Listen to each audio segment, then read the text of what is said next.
اللہ تعالیٰ کا فضل ہے انبیاء پر کہ اللہ تعالیٰ انبیاء علیہ السلام کو ایمان پر اور اللہ کی اطاعت پر قائم رکھتے ہیں. یہ بھی اللہ کا فضل ہے. اور ہر ایمان والے پر اللہ کا فضل ہے. ہر ایمان والے پر اللہ کا فضل ہے کہ اللہ تعالیٰ فتنوں کے دور میں اور غیروں کی طرف سے اس طرح کے مطالبات پر اللہ تعالیٰ ایمان والوں کو ایمان پر جمائے رکھیں. یہ اللہ تعالیٰ کا بہت بڑا فضل ہے.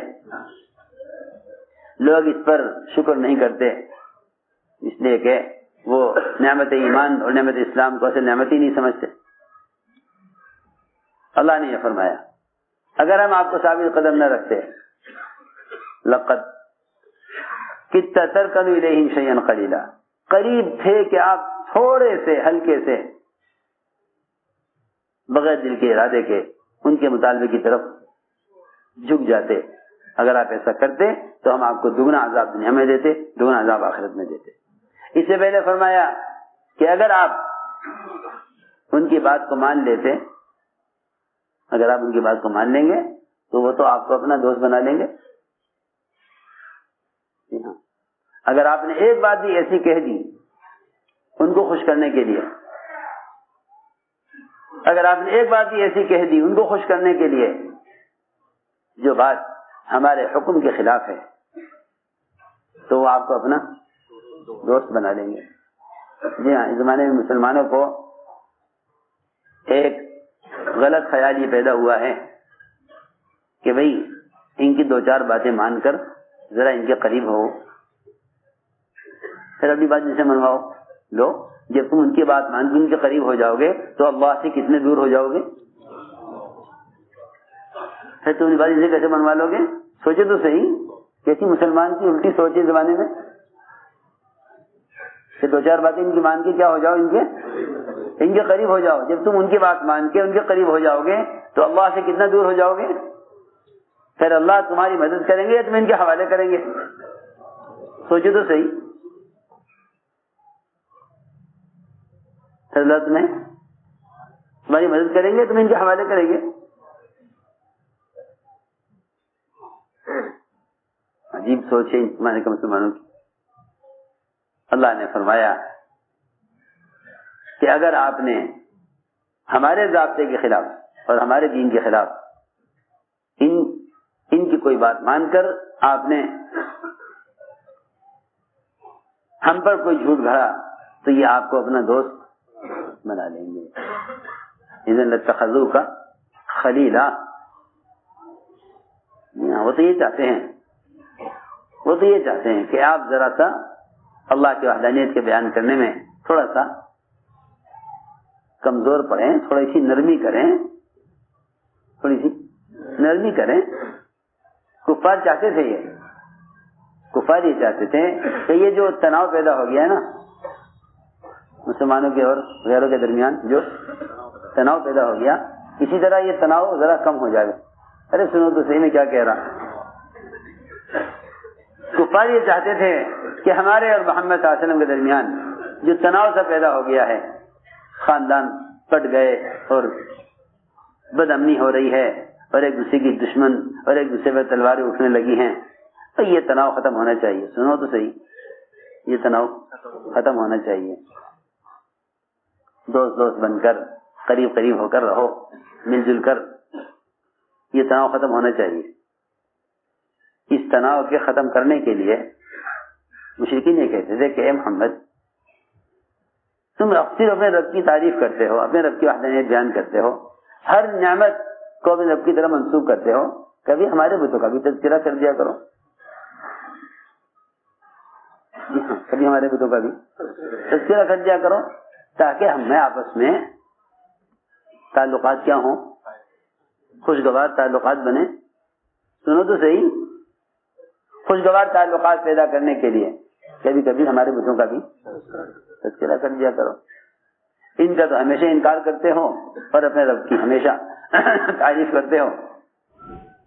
ان کو تم نے بالکل ہی ناکارہ اور بیکار ثابت کیا ہوا ہے، اور جو کچھ ہوتا ہے اللہ سے ہوتا ہے، آپ اسی کو بیان کرتے ہیں. کبھی کبھی ہمارے بزرگوں کا بھی تذکرہ کر دیا کرو. آپ نے تذکرہ کیا بھی تو ایسا تذکرہ کیا تلک العلا کہ یہ تمہارے بت اس قابل ہیں کہ ان سے کسی مسئلے کی حل کی امید کی جاوے. وہ تو سمجھتے تھے جب تک کفر کی ہر شکل کو ہر شکل کو بت کی طرح ناکارہ یقین نہیں کرو گے اس وقت تک اللہ کو نہیں پہچان سکتے. جب تک کفر کی ہر شکل کو بت کی طرح ناکارہ یقین نہیں کرو گے اللہ کو نہیں پہچان سکتے. جب تک کفر کی ہر شکل کو بتوں کی طرح ناکارہ نہیں یقین کرو گے اللہ کو نہیں پہچان سکتے.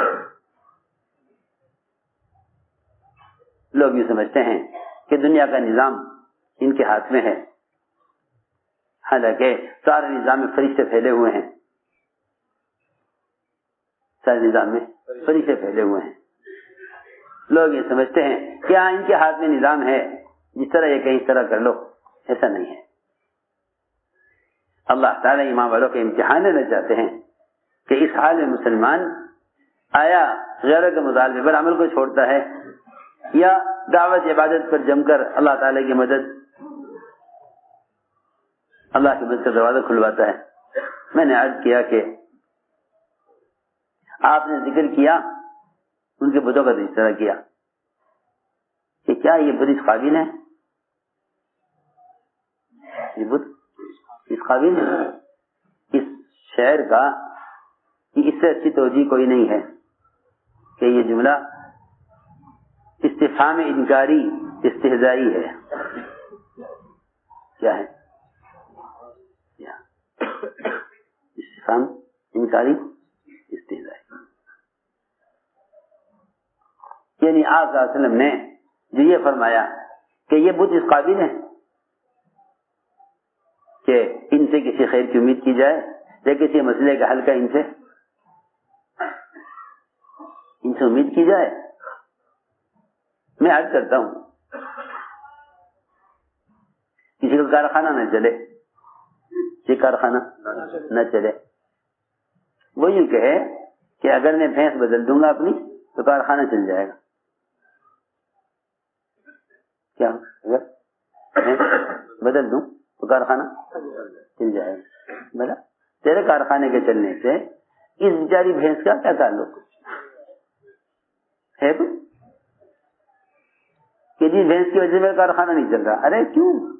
اگر کارخانے کے چلے نہ چلنے کو اس بھینس سے تو کیوں جوڑ رہا؟ یہ بیچارہ بے زبان بے عقل جانور. ہاں یہ بے زبان بے عقل جانور، اس سے تیرے کارخانے کے چلنے کا کیا تعلق؟ دکان ہے چھوٹی سی، ابھی دکان نہیں چلتی، کوئی یہ مشورہ دے کہ بس ذرا صبر کر، تیری یہ جو بکری ہے نا یہ بکری مر جاوے، یہ تو بکری بدل دے تو تیری دکان چل جائے گی. بتاؤ اسے کوئی بات کو مانے گا؟ بس کیوں نہیں سمجھتے؟ سارا باطل نظام انعام کی طرح ہے، چوپاؤں کی طرح. جس طرح تیرے کارخانے کا چلنے کا تو تعلق نہیں، اس طرح کسی ملک اور کسی دنیا میں کہیں کے نظام کے چلنے کا اغیار چفترا کی قسم اتنا بھی تعلق نہیں.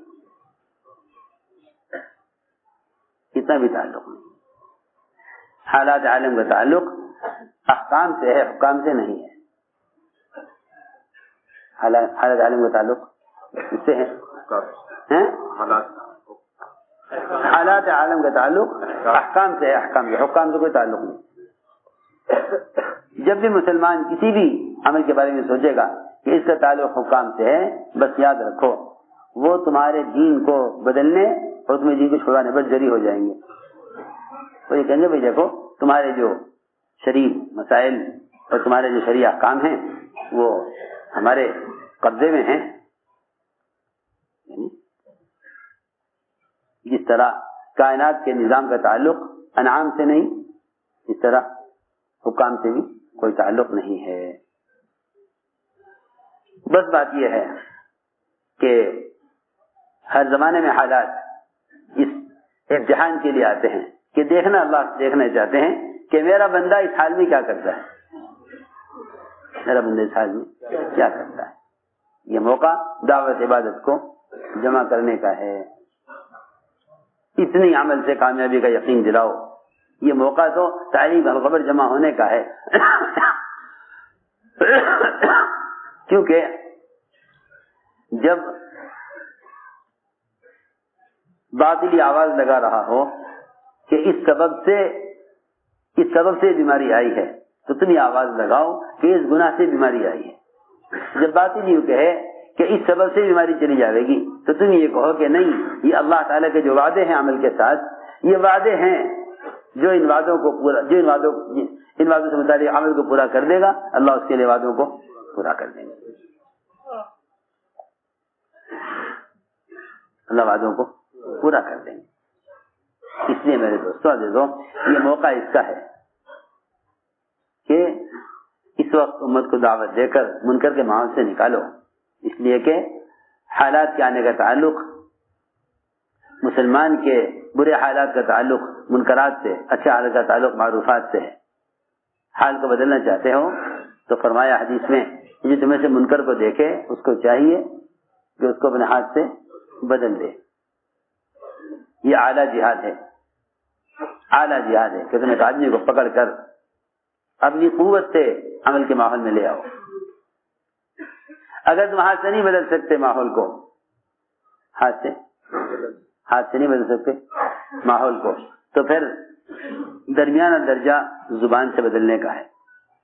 علماء نے لکھا ہے کہ منکر کے ماحول کو زبان سے بدلنا یہ سب سے افضل جہاد ہے.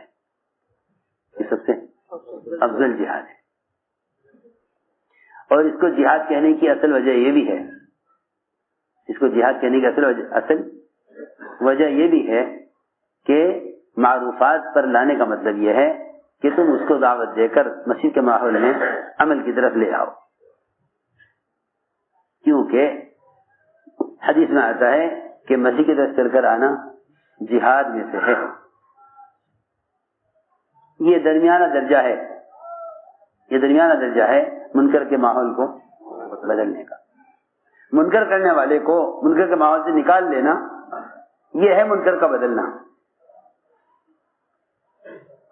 منکر کو بدلنے کے لیے منکر کرنے والے کو منکر کے ماحول سے نکال دینا یہ منکر کا بدلنا ہے.